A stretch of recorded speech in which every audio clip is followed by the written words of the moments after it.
We did talk about this briefly yesterday, how some relationships are linear and some are not linear. In this course, we deal almost exclusively with linear relationships. And that's good. Linear relationships are somewhat simple. They're kind of the simplest, but they're so interesting because there's so many things in the real world that follow linear relationships. And there's so much that you can do with them that it's nice that, the math stays a bit simple, but the ideas are really interesting and they can be very complex. There's a lot to it. And so most of what we do will be linear relationships, but every once in a while, we just want to make sure that is it linear or is it not linear. So today is talking a little bit more about how you can tell if a relationship is linear or if it is not linear. There's three. We look at representing relationships in 4 ways. And over the next week, we're kind of looking at 3 of them. And then in another week or 2, we're going to add the 4th when we look at real life applications of these. So these are the 3 ways. A table of values. And we saw that on the learning goal today. And we saw that yesterday. I give you a table of values. It lists the 2 values that go together, right? As a graph, and we did a little bit of graphing yesterday, and as an equation or the rule that we've been talking about. So those 3 ways of representing, from each of those 3, there's a way that you can tell if a relationship is linear or not linear, okay? So that's what we're focusing on today.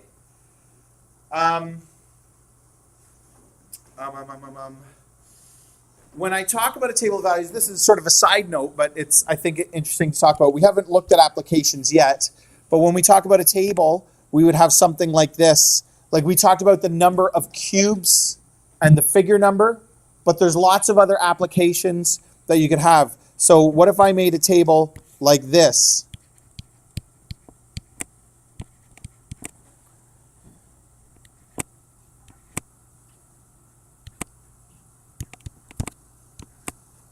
Somebody tell me what's going on in this table. Justin. How much you get paid hourly? Is it consistent? It's $15 every hour, isn't it? And look at this. Like, this is all I'm talking about when I'm talking about a linear relationship. Now, some of the ones we look at, yes, it's going to be a little bit more complex and we're going to apply it to different things, but it always boils down to the same idea. This is that point on the graph. Remember, we're doing X, Y coordinates. Folks, that's all the X, Y coordinate system means. It's giving you 2 pieces of information that are related to each other. How many hours did I work? How much money did I make? I worked 2 hours and I made $30. That's what we mean by a table. Even if we're looking at the X and the Y when we were graphing pictures, that's what it means. It's just when you're talking about X and Y, you're not talking about anything in the real world. And in mathematics, we often do that, especially when you go off to mathematics in university. You never talk about math in the real world. Everything is just about X and Y, and they don't represent anything. But it's the same exact idea, okay? And this is what we're going to get into a lot later on, where it's about the real world. Right now, we're just looking at some of these ideas before we start applying it. But this is what it boils down to. What if I did this then?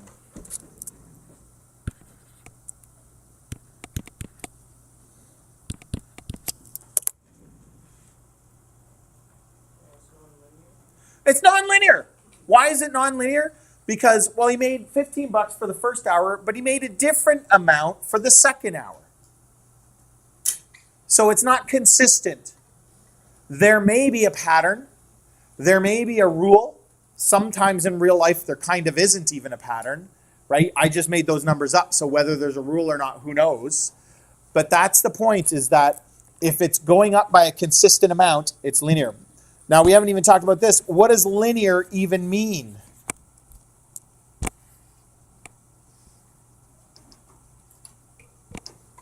And when we look at the graph, this first example, it's going to highlight that. So we want to be able to determine whether a relationship is linear or nonlinear in all those 3 representations. I would say a graph is probably the easiest which of those three graphs would be your guess that it's linear?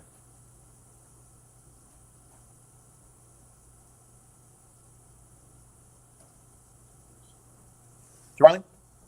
Why? So you think linear means straight line. What do you think? Same thing, Donovan, you said the same thing? And that's exactly what it means. So let's write that down. I want you to write this down. Linear means straight line. That's the easiest way to think about it. Linear means straight line on a graph. One of those is straight. The other two are curved. So we say this one's linear and this one's non-linear. But it's certainly a pattern. Don't you agree?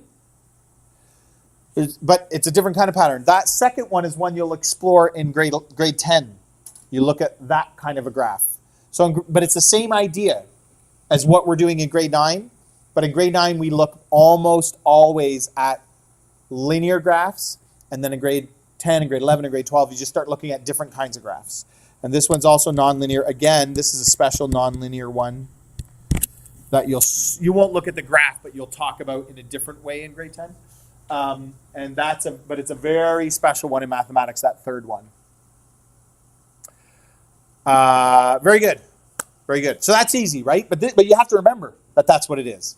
So on Tuesday, you have a long weekend coming up, so you're going to have 4 days off. You're going to come back on Tuesday. There's going to be a learning goal, and it's going to have graphs on it, and you're going to be like, which one's linear, which one's nonlinear? You just got to remember, linear means straight line. This is a bit harder to remember, but actually, equations are also very easy. You don't have to do any work. But you have to remember what the trick is. Of those three, which one would you expect is linear, or which two or which three, maybe they're all linear, which one would be non-linear? Kaden, what do you think? One that's linear. Why? Because there's not as much stuff to do, it's not as much memory. I like that, because remember yesterday when we were doing this stuff, doesn't A look the most like the rules we were making? Raquel, what were you going to say? There's no exponent. So if you read this, check the exponents. Yesterday, when we built rules, did you ever use an exponent? No. So this one is linear. It looks, and by the end of us doing linear relations, you're going to be so familiar with what a linear relation looks like. It doesn't always use y and x. Sometimes we use other things, like we were using t and n yesterday. But it always looks the same. If you ignore what the variables actually are, whether it's a t and an n or an x or a c and an h, doesn't matter. Otherwise, they always look the same. Okay, so you'll get used to recognizing. But Raquel pointed out, hey, look, this one has an exponent on it. That tells me it's nonlinear. So really easy. It's just a bit harder to remember. This one also has an exponent, so non-linear. This one also has like 3 things in it. And in linear relationships, we never have 3 things when it's fully simplified. That's a little bit of a tricky idea, but when we kind of simplify things down to their easiest level, you won't have 3 things. But I would look at exponents if I was looking at an equation. Yeah.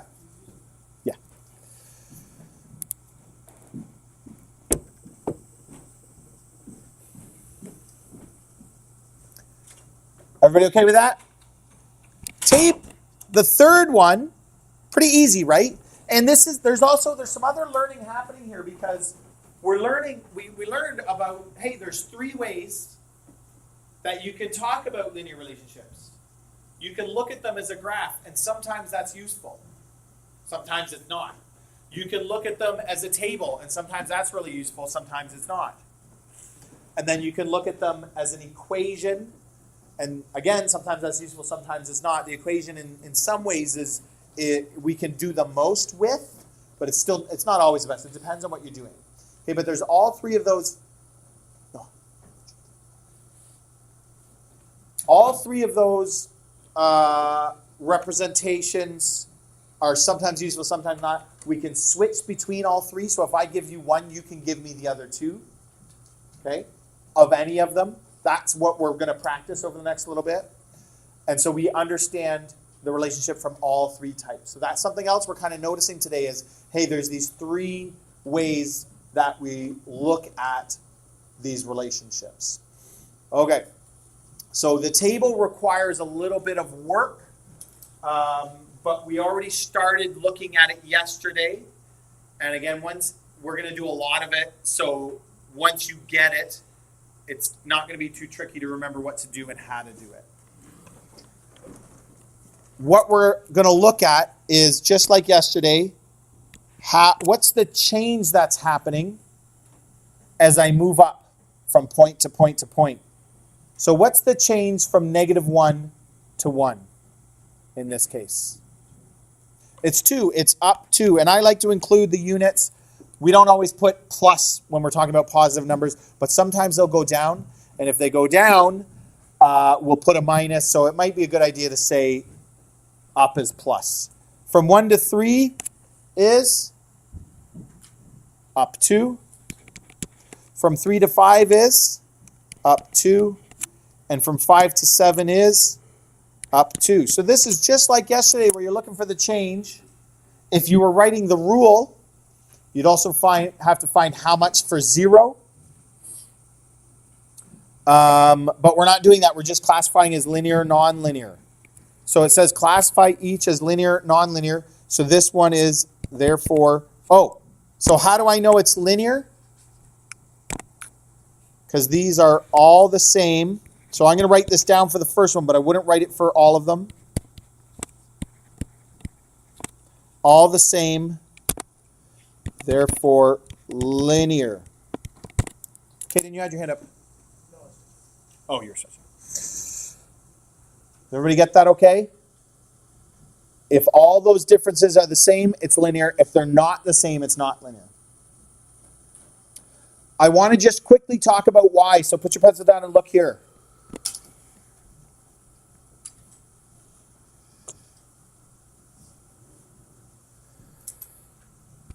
These are two graphs. One of them is linear and one of them is not. Do you agree with that? You can see that easily? Yeah? They both start at the same place. And they both, when I go over 1, I go up 1. They both start the same way. When I go over 1, I go up 1. So the table of values would be X, and then green, and then red. Okay, we can do it like this. So for 0, they're all 0, and for 1, those are both 1. But here's what happens different. When I go over 1 more, I've gone over to 2. For the green one, again, I go up 1. So I'm up 1 more and I'm at 2. Do you agree with that? And when I go over 1 more, I go up the same amount. From here, I go up 1 more. And from here, I go over 1 and I go up 1. 4 and 4. And I go over 1 and I go up 1. 5 and 5. Every time I go over 1, I go up the same amount. That's what makes it a straight line. It's like a staircase. And if you visualize the tips of a staircase, they go up in a straight line. It would be weird if a staircase curved. Every step got taller. In fact, it'd cause you to trip. But it would also be like by the time you got to the top of the stairs, you wouldn't be able to get up the stairs anymore, right? Every stair typically is the same height. So they go up in a straight line. And take a look at the red ones. When I first went over 1, I went up 1. But now when I go over 1, I go up 1, 2, 3. And I'm at 4. And now when I go over 1, I go up 1, 2, 3, 4, 5. And I'm at 9. So for this one, I went up 1 for the first time, but I went up 3 for the second time, and I went up 5 for the third time. Do you see that? And the difference between steps is changing. And that causes the line to curve. So if you think about that, that's a harder part to remember, and you don't really have to remember that, but that's why this is happening. So let's take a look at another one. Let's take a look at another one. So now we're just going to calculate differences. What's the difference between 4 and 6? What's the change? What am I going up? It's like on a number line. How many ticks on a number line am I going? 4 to 6 is 4, 5, 6. Right? You just count. So what is it? Plus 2. From 6 to 9, what's that? 3. So right there, we already know something's happened here. But we're going to continue, and we're going to show our work and do all of them. 9 to 13 is 4. 13 to 18 is 5. What do you notice?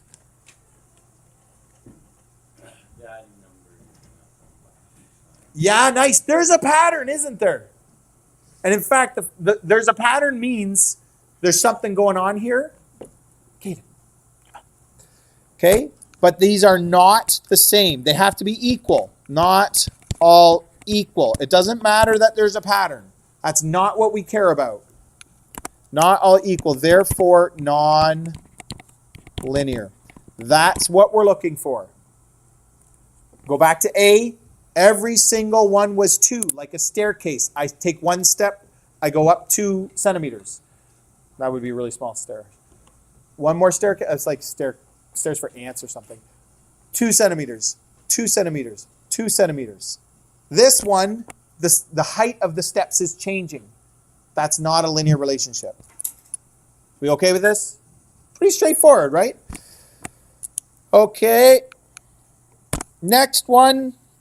Give it a try. I want you to try the next one on your own. See if you can come up with the difference in each one. Some of you already did. I want you to show it every time, though, the way we're showing it. Don't just do the first one and look at the next one. You got to be able to show your work. Also, sometimes one of them is different and the rest are the same. That might mean it's a typo on a test. Like I messed up on the worksheet, right? Be like, wait a minute, is this supposed to be, or maybe you did the math wrong in your head. Because it's not always going to go up by 1, 2, and 3. If it's going up by 15 or if it's going up by 12, you might have done the math wrong. So you don't just want to check 1 or 2. You want to check them all and really see what's happening. Something slightly different is happening in this one as well. What's different that's happening in this one? Right? Thank you. It's going down. So 10 to 7 is? Yeah. -3 or down 3. Think about it as going up or down. And include that sign. That is going to be useful later on. 7 to 4, down 3. 4 to 1, down 3. Look what happens here. 1 to 0 is only down 1. So if you had stopped part way and said it was linear, you'd be wrong. This one's actually non-linear. Now that won't happen very often, but it is there for a reason to point out you got to check every one of them. Don't stop after the first 2 and say, yeah, they're both the same. The rest are probably the same. That's not going to be good enough. Any questions about that? You sure?